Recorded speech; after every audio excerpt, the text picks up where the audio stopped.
আসসালামু আলাইকুম। কেমন আছেন সবাই? আপনি কি জানেন হায়দ্রাবাদ নামে একটি স্বাধীন দেশ ছিল পৃথিবীতে? আপনি কি জানেন এই হায়দ্রাবাদ বর্তমানে ভারতের একটি প্রদেশ হলেও এটি একসময় স্বাধীন ছিল এবং 1947 সালে যখন ভারত পাকিস্তান বিভক্ত হয় তখন এই হায়দ্রাবাদ ভারত বা পাকিস্তান কারোর সাথেই যুক্ত হয়নি। এই হায়দ্রাবাদের কালো অধ্যায় নিয়ে আজ আলোচনা করব। আশা করি সাথেই থাকবেন এবং ধৈর্য সহকারে ভিডিওটি দেখবেন। 1947 সালে ভারত পাকিস্তান বিভক্ত হয় মূলত ধর্মের ভিত্তিতে। এই বিভক্তি খুব কঠিন একটি কাজ ছিল, কারণ আপনারা জানেন যদি বাংলাদেশের আপনারা সীমান্তের দিকে নজর দেন, সীমান্ত রেখাগুলোর দিকে তাকান, ভারতের সাথে বাংলাদেশের প্রায় 4000 কিলোমিটার সীমান্ত রয়েছে। আপনারা যদি একটু আমি যদি একটু ম্যাপটা দেখাই, একটু খেয়াল করেন যে সীমান্তের রেখাগুলো কত আঁকাবাঁকা আঁকাবাঁকা আঁকাবাঁকা। যদি এই সীমান্তগুলো এরকম আঁকাবাঁকা না হয়ে একটু সোজা করে হতো, তাহলে হয়তো ভারতের সাথে আমাদের সর্বোচ্চ সীমান্ত হতো 700 থেকে 1000 কিলোমিটার, কিন্তু সেটি 4000 কিলোমিটার পর্যন্ত গড়িয়েছে। এর মূল কারণ হচ্ছে যেহেতু ধর্মের ভিত্তিতে দুটি দেশ ভাগ হয়েছে, যেখানে মুসলিম সংখ্যাগরিষ্ঠ লোকজন ছিল সেগুলো পাকিস্তানের সাথে সংযুক্ত হয়েছে এবং হিন্দু সংখ্যাগরিষ্ঠ অঞ্চলগুলো ভারতের সাথে যুক্ত হয়েছিল। এই সংখ্যাগরিষ্ঠ এলাকা ভাগাভাগি খুবই একটি কঠিন কাজ ছিল। তো যাই হোক, এই হায়দ্রাবাদ একটি স্বাধীন রাজ্য ছিল, কাশ্মীর একটি স্বাধীন রাজ্য ছিল।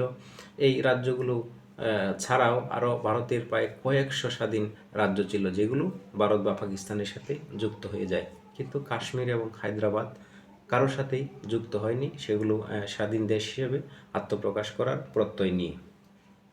তো ভারত পাকিস্তান বিভক্তির পর যেহেতু হায়দ্রাবাদ অঞ্চলটি ছিল একদম ভারতের ভিতরে, চতুর্দিকে ভারত এবং কোনো সমুদ্র সীমা নেই, তো সেই কারণে তাদের জন্য এটা যথেষ্ট চ্যালেঞ্জ ছিল। হায়দ্রাবাদ যদি আপনি জনসংখ্যা দিকে খেয়াল করেন তাহলে দেখবেন সেখানে জনসংখ্যা হিন্দুরা সংখ্যাগরিষ্ঠ ছিল, কিন্তু শাসন করত মুসলমানরা। স্বভাবতই হিন্দুদের মধ্যে একটা ক্ষোভ ছিল, যেহেতু তারা রাষ্ট্রীয় বিভিন্ন কাজে সরকারি চাকুরিতে তাদের অংশগ্রহণ কম ছিল, সে কারণে তাদের মধ্যে একটা ক্ষোভ ছিল। তো ভারত পাকিস্তান স্বাধীন হওয়ার পর ভারত সে হায়দ্রাবাদ দখল করার পায়তারা করে এবং সেখানকার হিন্দুদের তারা বিভিন্নভাবে উজ্জীবিত করে ভারতের সাথে যুক্ত হওয়ার জন্য। 1947 সালের 14ই আগস্ট স্বাধীন পাকিস্তানের ঘোষণা দেওয়া হয়। 15ই আগস্ট মাউন্টব্যাটেনকে ভারতের গভর্নর জেনারেল করে স্বাধীন ভারত বা হিন্দুস্তান প্রতিষ্ঠিত হয়। ওই দিনেই হায়দ্রাবাদও স্বাধীনতা ঘোষণা করে। আগ্রাসী ভারত সেদিন হায়দ্রাবাদের স্বাধীনতা মেনে নিতে পারেনি, যেমন পারেনি জুনাগড়, মানবদর কাশ্মীরের স্বাধীনতা মেনে নিতে। পণ্ডিত নেহেরু প্রকাশ্যে হুঙ্কার দিয়ে বলেন, যদি এবং যখন প্রয়োজন হয় তখন হায়দ্রাবাদের বিরুদ্ধে সেনা অভিযান শুরু করা হবে। নেহেরুর এই দাম্ভিক উক্তি সম্পর্কে মন্তব্য করতে গিয়ে 1948 সালের 30 জুলাই ব্রিটিশ কনজারভেটিভ পার্টির বিরোধী দলীয় নেতা উইনস্টন চার্চিল কমন্স সভায় বলেছিলেন, নেহেরুর এই ভীতি প্রদর্শনের ভাষা অনেকটা হিটলারের ভাষার অনুরূপ, যা তিনি অস্ট্রিয়া ধ্বংস করার সময় ব্যবহার করেছিলেন। তিনি ব্রিটিশ প্রধানমন্ত্রীকে মন্ত্রিসভায় সতর্ক করে বলেছিলেন যে তাদের পবিত্র দায়িত্ব হচ্ছে যে সকল রাজ্যকে সার্বভৌম মর্যাদা দান করা হয়েছে সেগুলোকে তাদের গ্রাস করা। মিস্টার চার্চিলের সেই সতর্কবাণীকে আমল দেয়নি ব্রিটিশ সরকার। তো যাই হোক, নেহেরু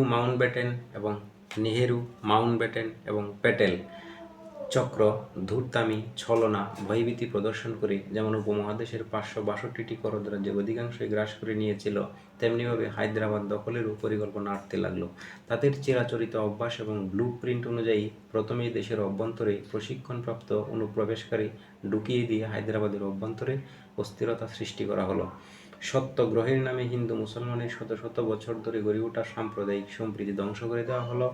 রামানন্দ তীর্থ নামক জনৈক কংগ্রেস নেতা ধর্মকে অবলম্বন করে দেশে আইন অমান্য আন্দোলন শুরু করলেন।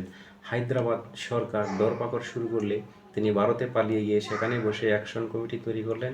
সেই অ্যাকশন কমিটির লোকজন দলে দলে হায়দ্রাবাদে ঢুকে পড়ে মুসলমানদের হত্যা, লুটতরাজ, অগ্নিসংযোগ এবং সীমান্তরক্ষীদের সাথে খণ্ডযুদ্ধে লিপ্ত হলো। এখানে একটা জিনিস বলে রাখি, কিছুদিন আগে বাংলাদেশে ইস্কন নামে একটি প্রতিষ্ঠানের একজন নেতাকে গ্রেপ্তার করা হয়েছে। তার কর্মকাণ্ডের সাথে আলোচনা বক্তব্যের সাথে যদি আপনি একটু গবেষণা করেন তাহলে সেই হায়দ্রাবাদের যে ঘটনা ঘটেছিল তার কিছু মিল খুঁজে পাবেন। হায়দ্রাবাদে যেভাবে অস্থিরতা সৃষ্টির জন্য এরকম ধর্মীয় জিনিসকে ইস্যু করে দেশের অভ্যন্তরে কিছু অস্থিরতা তৈরি করার চেষ্টা করা হয়েছিল। ঠিক হায়দ্রাবাদেও এই ঘটনাই ঘটানো হয়েছিল। তো এইভাবে নিজস্ব লোক দিয়ে এবং হায়দ্রাবাদের যারা হিন্দু ছিল তাদেরকে উস্কে দিয়ে সেখানে গণ্ডগোল তৈরি করা হয় এবং 1948 সালেই তারা পরিকল্পনা চূড়ান্ত করে যে হায়দ্রাবাদ আক্রমণ করা হবে এবং সেটি দখল করে নেওয়া হবে। এই লক্ষ্যে তারা হায়দ্রাবাদের আশপাশে বিপুল সেনা মোতায়েন করে, হায়দ্রাবাদ যেহেতু একটি স্বাধীন রাজ্য ছিল, তাদের সেরকম সেনাবাহিনী ছিল না, অল্প কিছু সংখ্যক সেনা, পুলিশ বাহিনী, কিছু সংখ্যক ট্যাঙ্ক, এগুলো মিলিয়ে হয়তো 20-30 হাজার লোক হবে। তো এর বিরুদ্ধে দেখা গেছে লক্ষাধিক সেনাবাহিনী নিয়ে এবং বিমান বাহিনী নিয়ে ভারত হায়দ্রাবাদ আক্রমণ করে এবং মোটামুটি 6-7 দিনের একটি যুদ্ধ হয়। সেখানে বিপুল পরিমাণ বোমাবর্ষণ করা হয়। হাজার হাজার পত্রপত্রিকায় উল্লেখ এসেছে 20-30 হাজার, হয়তো সংখ্যাটা আরও বেশি হবে, লোকজনকে হত্যা করা হয়। এবং আপনারা জানেন যখন একটা দেশে পাশাপাশি লোকজন থাকে হিন্দু মুসলিম, তখন বিভিন্ন ধর্মীয় জিনিস উস্কে দিয়ে সেখানে গণহত্যা শুরু হয় এবং যেই দল ক্ষমতায় থাকে তারা অন্যদের উপর অত্যাচার চালায়। এইভাবে প্রচুর লোকজন হত্যা করা হয়, যেগুলো আন্তর্জাতিক গণমাধ্যমে মোটামুটি সেভাবে প্রকাশ করা হয়নি। তো এইভাবে হায়দ্রাবাদকে ইন্ডিয়া দখল করে নেয় 1948 সালের 2রা ফেব্রুয়ারি এবং ইতিহাস থেকে হায়দ্রাবাদ নামক স্বাধীন রাজ্য মুছে যায় এবং ইন্ডিয়ার সাথে সেটি যুক্ত হয়ে যায়। বর্তমানে আমরা হায়দ্রাবাদকে একটি প্রদেশ হিসেবেই জানি। এখানে আরেকটি জিনিস বলে রাখি, নেহেরু যখন ঘোষণা দেন যে হায়দ্রাবাদ দখল করা হবে আক্রমণ করে, তখন তার কিছু যে যারা সভাসদ থাকে তারা কিন্তু বুদ্ধি দিয়েছিলেন যে এটাকে কিন্তু আক্রমণ বলা যাবে না, বলা যাবে যে ওইখানকার পরিস্থিতি খারাপ, সেই জন্য সেখানে পুলিশি অভিযান চালানো হচ্ছে। চিন্তা করেছেন? বর্তমান আপনারা বাংলাদেশ ভারতের যে পরিস্থিতি সেখানে কিছু জিনিস মিলাবেন। তো মানুষ কি বলে চক্রান্ত কাকে বলে তারা, তাহলে সেখান থেকে আপনারা অনেক কিছু শিখতে পারবেন। তো যাই হোক, হায়দ্রাবাদ নিয়ে আলোচনা লম্বা হয়ে যাবে, বিশাল ইতিহাস, অল্প পরিসরে বলার চেষ্টা করেছি। কেমন লেগেছে ভিডিওটিতে অবশ্যই কমেন্ট করে জানাবেন এবং আপনি কোন দেশের ইতিহাস সম্পর্কে জানতে চান তা কমেন্ট করতে পারেন। ইনশাল্লাহ চেষ্টা করব পরবর্তীতে সেটা নিয়ে ভিডিও তৈরি করার জন্য। ভালো থাকুন, সুস্থ থাকুন, আল্লাহ হাফেজ।